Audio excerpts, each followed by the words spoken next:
പന്തീരാങ്കാവ് ഗാർഹിക പീഡന കേസിൽ ഇനി ട്വിസ്റ്റുണ്ടാവില്ലെന്ന് കുടുംബം. രാഹുലിനൊപ്പം ഇനി ഒരുമിച്ച് ജീവിക്കാൻ തയ്യാറല്ലെന്ന് മകൾ അറിയിച്ചതായി യുവതിയുടെ അച്ഛൻ പറയുന്നു. ആദ്യത്തെ കേസ് റദ്ദാക്കിയ ഹൈക്കോടതി ഉത്തരവ് പുനഃപരിശോധിക്കണമെന്നാവശ്യപ്പെട്ട് കുടുംബം ഹർജി നൽകും.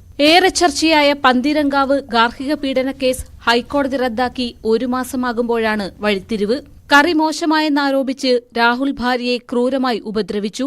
ആശുപത്രിയിലെത്തിച്ച ശേഷം രാഹുൽ മുങ്ങി. അതിനുശേഷമാണ് മാതാപിതാക്കൾ വിവരമറിയുന്നത്.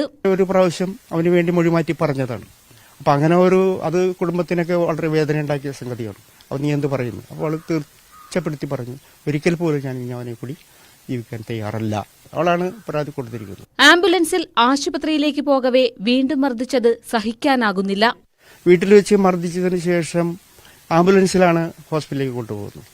അപ്പൊ ആംബുലൻസിന് സ്ട്രെച്ചറിൽ കിടത്തി ബെൽറ്റിട്ട് കിടത്തിയിരിക്കുന്ന ഈ കുട്ടിയെ അവർ അവിടെ അതിൽ വെച്ച് മർദ്ദിച്ചു എന്നുള്ളത് നമുക്ക് സഹിക്കാൻ പറ്റുന്നത്. എത്രയോ ക്രൂരമായ ഒരു പ്രവൃത്തി, അങ്ങനെയുള്ള ക്രൂര മനസ്സിന്റെ ഒരു ഉടമ, ഒരു സൈക്കോ ടൈപ്പായിട്ടുള്ള പ്രവർത്തനങ്ങൾ, അത് നമുക്ക് സഹിക്കാൻ പറ്റുന്നില്ല.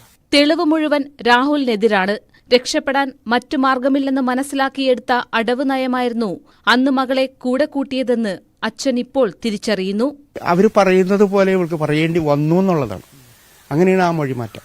അവൾ ആ യൂട്യൂബ് ചാനലിൽ 47 മിനിറ്റ് അവൾ സംസാരിക്കുന്നുണ്ടല്ലോ, അത് ശ്രദ്ധിച്ചാൽ മനസ്സിലാകും. അവൾ ഒരു ഭാഗത്തേക്ക് നോക്കിയിട്ടാണ് പറയുന്നത്. അപ്പൊ അവർ എഴുതി കൊടുക്കുകയോ പറഞ്ഞു കൊടുക്കുകയോ ചെയ്യുകയായിരുന്നു.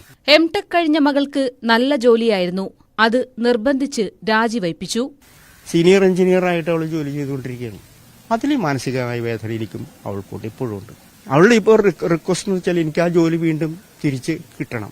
ഇനി ഒരു വിട്ടുവീഴ്ചയ്ക്കില്ലെന്ന് ഉറപ്പിച്ചു പറയുന്നു പെൺകുട്ടിയുടെ കുടുംബം. News 18 കൊച്ചി.